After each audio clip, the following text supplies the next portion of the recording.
my top 5 tips for obtaining, maintaining, or resolving a super high sex drive. Number 1 is going to be quality sleep. Now, REM sleep, if you can figure out a way to get really high quality sleep, preferably REM sleep, enough REM sleep every night, or most nights, that is going to be ideal for optimal health, optimal pretty much everything, but especially sex drive. If you're not getting enough sleep, like maybe 5 or 6 hours a night, I would say that's probably going to impact you in a negative way.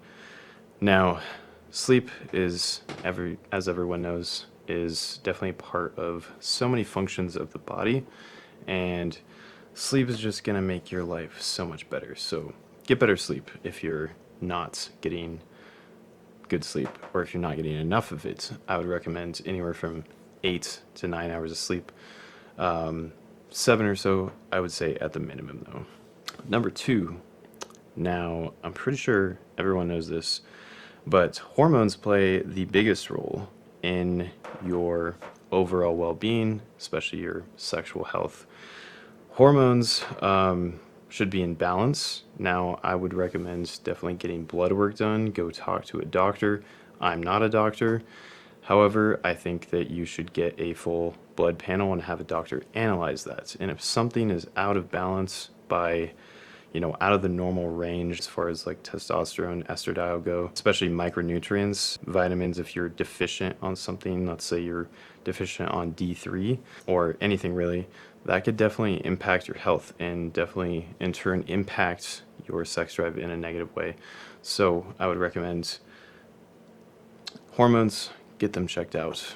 That is going to be the most important role in your sex drive and your overall health. Number 3 is going to be natural supplements. Now, I'm not talking about half natural supplements yet, but supplements that I found, the very few supplements that I found that actually do make a minor, I'm saying a minor impact on your sexual health and overall well-being is going to be ashwagandha. Ashwagandha and zinc, magnesium, pretty much all the basic supplements I'm going to recommend. If you're deficient in one of those, minus the ashwagandha, you definitely would have to take that. Your body does not produce that, to my knowledge. But as far as ashwagandha goes, I would say it definitely helps, not by a lot, but is going to help you with your sexual health and overall well-being. Now, on to the more questionable supplements or pills, over-the-counter pills. You don't have to be prescribed by a doctor to get these, but Cialis and Viagra, do they work? Yes, they do. Viagra almost gave me a heart attack, so I would definitely not, 10 out of 10 would not recommend Viagra for anyone. I used to take it a handful of times, especially in my earlier years of the porn industry when I first started, and it does work, but it works to the point where your heart rate is so fucking high and you are pretty much like dead distracted by that, and that's just not good. It's not going to be good for something to take when you're doing some type of sexual activity, in my opinion. Now, as far as a pre-workout goes, that's a whole nother topic, but I would say it is, if you can take the smallest amount, like maybe 5 milligrams or 10 or so, if you can break the capsule up or the pill up, or even find it in that low dosage, I would recommend it if it helps you. Now, you need to find what works for you personally, and Viagra is definitely not it for me, and it's not something that I recommend. Cialis, on the other hand, I think that's great. Cialis is a overall blood flow support, over-the-counter medication, and it's great for sex. Obviously, it's great to have blood flow throughout your whole body. I don't take that every day, but I would recommend it as like a pre-workout on top of a sexual performance enhancer. I would say anywhere from 5 to 10 milligrams is safe. Any more than that, it's going to be too much, in my opinion. It definitely works. Those two work, but I would recommend Cialis over Viagra because I've never had any issues with Cialis. I've never had any crazy heart palpitations from that one, and I haven't really heard of anyone having serious problems on it. Of course, you want to take it in the dosage that's recommended, if not lower in my case. That's how you play it safe. Now on to the half natty shit. Well, depends how you look at it. So peptides, specifically injectable peptides. Now we'll talk about the nasal sprays too. With the nasal sprays, you're not going to get quite the amount of absorption though. I want to emphasize that. But as far as peptides that I know for sure absolutely work are Cmax, S-E-M, I'll put it on the screen. Cmax. Cmax nasal spray is alright. The injectable is definitely better, but I feel like it's a little bit too much. So I like to take Cmax for a lot of things. Cmax is going to lower the internal stress that I'm having. It's going to help me with the workouts. It's going to help me with the post-workout brain fog, but it's also going to really enhance my sex drive, specifically just libido function. Yes, it does change your hormones, so I would say it's probably not natural, but it's definitely a fucking compound that is made in a lab. Talk to your doctor on that, but I know it works, and it's something that I think is not potentially dangerous over time. It's not something that you're gonna potentially be addicted to. I would definitely do your research on that though. I haven't done like a shit ton of research, but I know enough about it to where I'm comfortable taking it for myself, and I would recommend it to other people. But as I say in all of these type of videos, don't take anything that I tell you to take. Definitely talk with your doctor. Speak with someone that actually knows what they're talking about.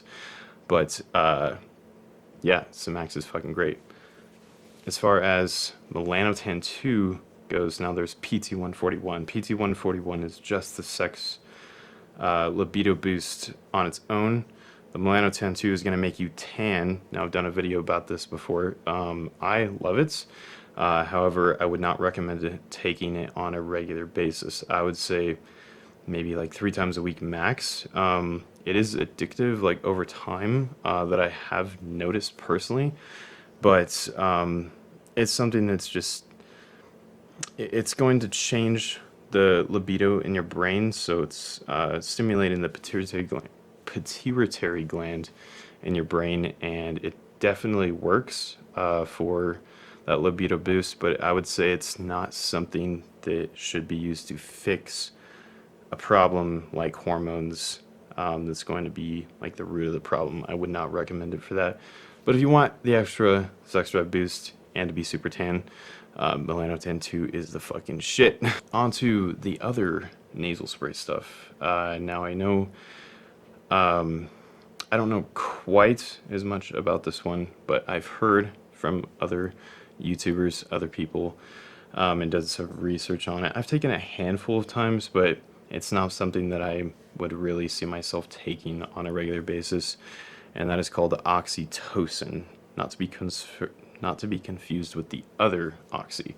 Oxytocin nasal spray is supposedly, it just increases, I'm pretty sure it does like the same thing melanotan 2 does, but probably on a lot stronger level. Melanotan 2 is going to directly affect the pituitary gland in your brain, and it's going to make you want to have sex more. But the oxytocin nasal spray is going to it's going to definitely give you like a short-term version of that. I would say that's like the best I can describe it.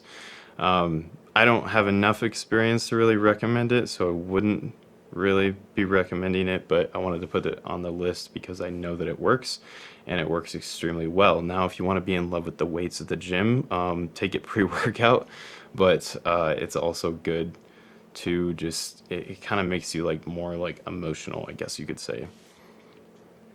Now, on to number 5, the most important thing is going to be your fucking diet.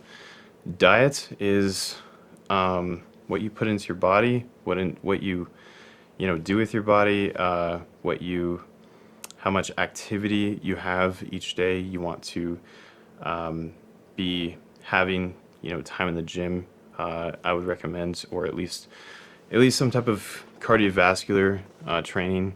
I would recommend both cardiovascular and having some type of resistance training, like lifting the weights. If you don't like doing that, though, there's tons of other things you could do to fit your needs. But what you put in your body, as far as diet goes, you don't want to be fueling your body with trash. I would say, like, me personally, I like eating like 85-90% whole foods and having enough protein, have enough carbs, have enough fat that's going to be supporting your body weight. And if you're extremely overweight or if you're extremely underweight, that's going to definitely impact your health and your sex drive in so many ways. But if you're just eating like Pop-Tarts and fucking bacon smash in between that, I'm pretty sure that's definitely not going to improve your sex drive at all. So I would replace that with, brown rice, chicken, and broccoli. You can make that taste good though, but that's what I would recommend. Definitely have a good diet. Peptides are something that are controversial, but I would recommend them because they definitely work. They definitely work on a whole nother level if you want to become half natty. But supplements, they do like maybe 1-2%, but if you're deficient in something, that's going to be a problem. So besides that, hormones, talk to a doctor, get your blood work checked, and get lots of sleep. I hope you found this video helpful, and I will see you guys in the next video.